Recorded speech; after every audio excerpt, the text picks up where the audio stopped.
اپنے گناہوں کی نہیں، اپنے خاصوں اور عام مومن مردوں اور عورتوں کے گناہوں کی معافی مانگو. یہ ہے ترجمہ، یہ ہے ترجمہ اور یہ ہے قرآن فہمی. اور یہ آیت نمبر کون سی تھی میرا سننے والا؟ یہ آیت کا نمبر یاد رکھے، آیت نمبر 19 سورہ محمد، پارہ نمبر 26 سورہ محمد آیت نمبر 19، جس میں نبی کو گناہگار لکھا گیا. اور پھر آیت 2 سورہ فتح 26واں پارہ، لِيَغْفِرَ لَكَ اللَّهُ مَا تَقَدَّمَ مِن ذَنبِكَ وَمَا تَأَخَّرَ. اس کا ترجمہ کیا فتح محمد جلندری صاحب نے کہ تاکہ خدا محمد تمہارے اگلے اور پچھلے گناہ بخش دے. اور شرف الدین صاحب نے ترجمہ کیا بخشے واسطے تیرے خدا جو کچھ ہوا تھا پہلے گناہوں سے تیرے اور پچھلے گناہوں سے تیرے. محمود الحسن صاحب نے ترجمہ کیا تاکہ معاف کرے تجھ کو اللہ جو آگے ہو چکے تیرے گناہ اور جو پچھلے ہوں گے تیرے گناہ. شاہ عبد القادر نے بھی یہی ترجمہ کیا. اور اللہ تعالیٰ تاکہ تمہاری اگلی اور پچھلی خطاؤں کو معاف کر دے. اعلیٰ حضرت نے فرمایا او اللہ کے بندو، او نبی کے خطائیں اور گناہ نہیں ہوتے ہیں، بلکہ یہاں پر کیا ہے؟ لِيَغْفِرَ لَكَ اللَّهُ، یہ لام بیچ میں سے گول کر گئے تھے نا تاکہ ان کو اس وجہ سے ان کو معنی سمجھ نہیں ہے. لِيَغْفِرَ لَكَ اللَّهُ مَا تَقَدَّمَ مِن ذَنبِكَ وَمَا تَأَخَّرَ. اے سونا مدنی، تاکہ اللہ تیرے صدقے تیرے اگلوں کے گناہ بھی بخشے، تیرے پچھلوں کے گناہ بھی بخشے. یہ ہے ترجمہ اور یہ ہے قرآن فہمی. اس کو کہتے ہیں کہ قرآن فہمی یہ ہے. اب یہاں پر میں آپ کو ایک چھوٹا سا حقیقت پر مبنی ایک واقعہ سناتا ہوں. یہ 1.5 سال ہوا ہے یا غالباً سال سوا سال ہوئے. یہاں ایک آپ بہت سارے دوستوں کو پتہ ہی ہے کہ 5-6 عیسائیوں نے میرے ہاتھ پہ اسلام قبول کیا. اخبار میں خبر چھپی اور اسلام آباد کے نام نہیں لیتا ہے کہ اخبار کا ایک سب ایڈیٹر ہے، وہ عیسائی لڑکا تھا، بڑا اس کا مطالعہ تھا تقابل کا. وہ میرے پاس آ گیا.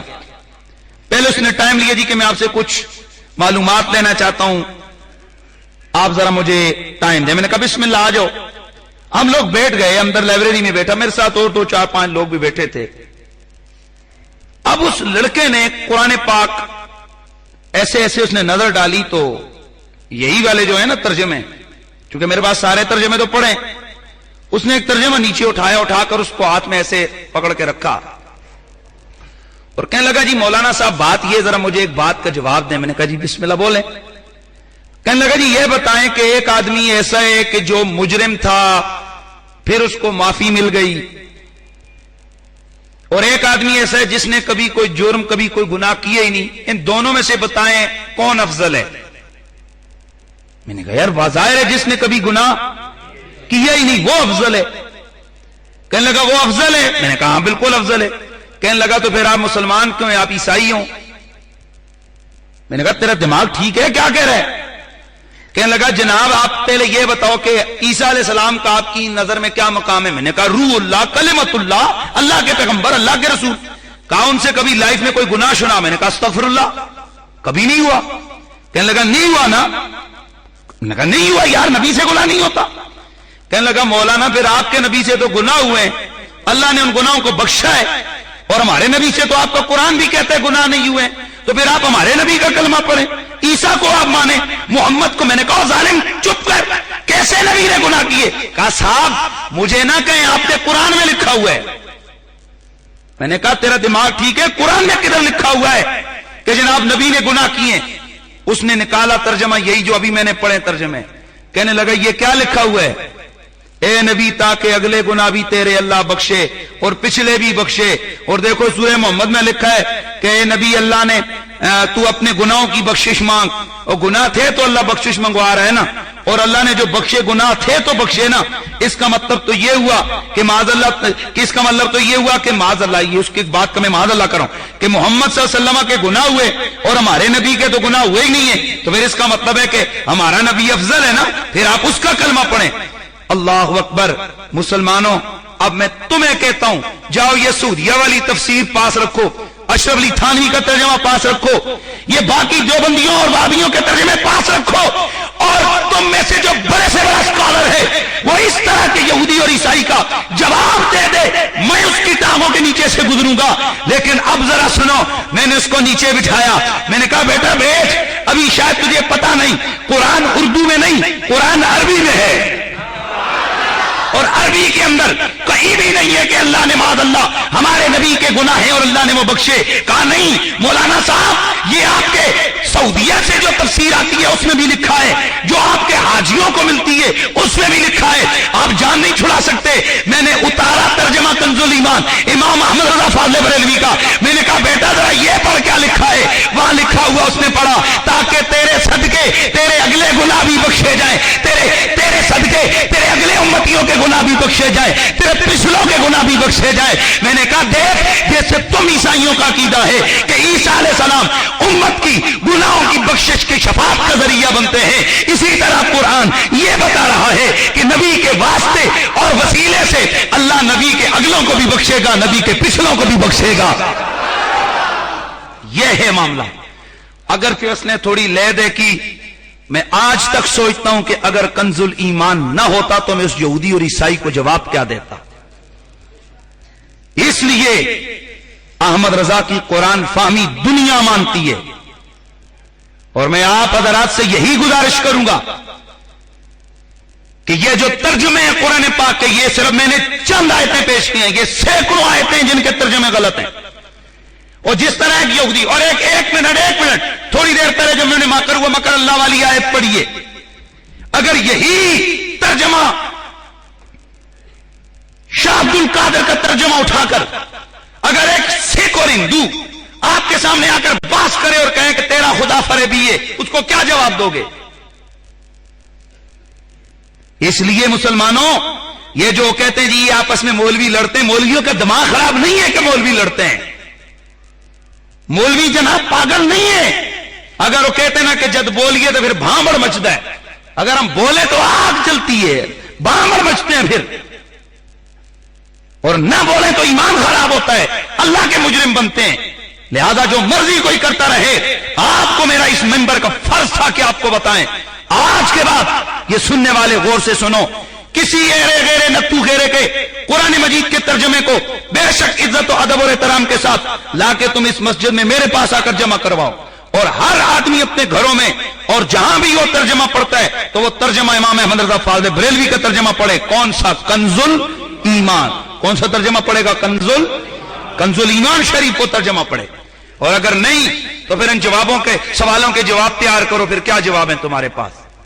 اور یہ جو سعودیہ سے آنے والی تفسیر ہے, یہ اصل فرقہ واریت یہ پھیلا رہی ہے. کیا یہ فرقہ واریت نہیں ہے؟ اس کے صفحہ نمبر 1069 سورہ نمل کے اندر لکھا ہوا ہے کہ نبی علیہ السلام کو تو نبوت ملنے سے پہلے پتہ ہی نہیں تھا, ان کے وہم و گمان میں بھی نہیں تھا کہ مجھے نبی بنایا جا رہا ہے. میں نے کہا لانتی, تو کہتا ہے کہ نبی کو پتہ ہی نہیں تھا, وہم و گمان میں ہی نہیں تھا کہ مجھے نبی بنایا جا رہا ہے. حالانکہ میرے نبی تو فرماتے ہیں میں تو ماں کے پیٹ میں تھا, لوح محفوظ کے اوپر چلتی ہوئی قلم کی آواز کو سن رہا ہوتا تھا. آپ جب گزرتے تھے آپ کی والدہ پہ درخت سلام کر کے کہتے تھے او رسول اکرم کی ماں تمہیں سلام ہو. اور میرے مصطفیٰ فرماتے ہیں میں تو تب مرتبہ ختم نبوت پہ فائز تھا کہ ابھی آدم کا جسم بھی تیار نہیں ہوا تھا. ہاں تو کیا سمجھتے ہو جی نا وہ حضور کو او جی اچانک انہیں پکڑ کے نبی بنایا گا, ان کو پتہ ہی نہیں تھا. لا حول ولا قوت الا باللہ العلی العظیم. اور ایک محلے کا کونسلر بنتا ہے تو اس کو پتہ ہوتا ہے میں بننے لگا ہوں, اور تو جو کائنات کا سب سے بڑا منصب نبوت ہے اس کی بابت تو کہتے ہے کہ بس اچانک پکڑ کے رب نے نبی بنا دیا. تیرا تو یہ نظریہ لوگوں کے ذہنوں میں جائے گا کہ بس اس کا مطلب ہے کہ اچانک اللہ تعالیٰ کسی بندے کو پکڑتے اور پکڑ کے نبی بنا دیتا ہے. لا حول ولا قوت. حالانکہ قرآن کہتا ہے اللہ یعلم حیث یجعل رسالتہ, اور اللہ جانتا ہے کہ اس نے اپنے اس نبوت کے گوہر اور نبوت کے موتی کو کس سیٹ میں جا کر ڈالنا ہے اور رکھنا ہے, اور کہاں اس نے نبوت کا منصب عطا فرمانا ہے. یہ ہے قرآن اور حدیث کا فہم. حضرات, اور مجھے اللہ کا شکر کرنا ادا کرنے اور فخر کرتا ہوں میں اللہ کا کرم ہے کہ میرے سننے والا جاہل یا نہیں بیٹھا ہوتا. میرے سامنے اللہ کا کرم ہے کہ پڑھے لکھے نوجوان کالجز یونیورسٹیز کے اسٹوڈنٹس اور اچھے عہدوں پہ آپ لوگ فائد ہونے والے لوگ اور ایجوکیٹڈ لوگ آپ یہاں پر بیٹھے ہوئے ہو. اس لیے یہاں تک ممکن ہو آگے اس دین کی تبلیغ کرو, اس میسج کو عام کرو, جتنا ممکن ہو اس بیانات کی کیسٹیں اور یہ چیزیں آگے پہنچاؤ لوگوں کو, تاکہ انہیں یہ مفت کی تفسیریں پڑھنے کا خمیازہ نہ بھگتنا پڑے. اس لیے اللہ سے دعا کرتے ہیں اور بات کو ختم کرنا چاہتا ہوں. وہی علم کی دنیا کا نیر تاباں, قرآن فہمی کا وسیع و عریض ملکہ رکھنے والا, عاشقوں کا امام, امام اہل سنت امام محمد رضا فاضل بریلوی علیہ رحمہ, اسی سفر المظفر کے مہینے میں آپ کا وصال ہوا. انا للہ و انا الیہ راجعون. اللہ تعالیٰ مجھے اور آپ کو اکابر کی اتباع کی توفیق عطا فرمائے. وآخر دعوانا الحمد.